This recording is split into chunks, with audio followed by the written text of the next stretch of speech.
ครับพี่น้องได้สบายดีมื้อนี้เนาะต้องการออกเดินทางที่เก่าพี่น้องเนาะทำงานที่เก่าพี่น้องบ่าย2 ครึ่งพี่น้องเนาะ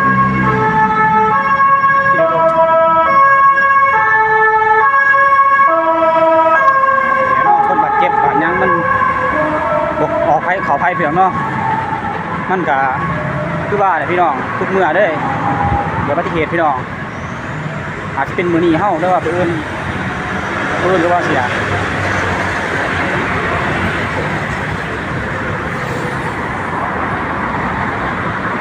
เนาะพี่น้องเนาะ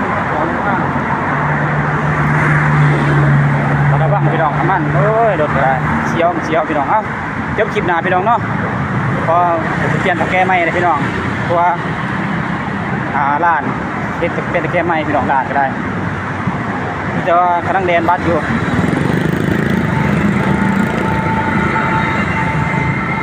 ดีเนาะบรรยากาศพี่น้อง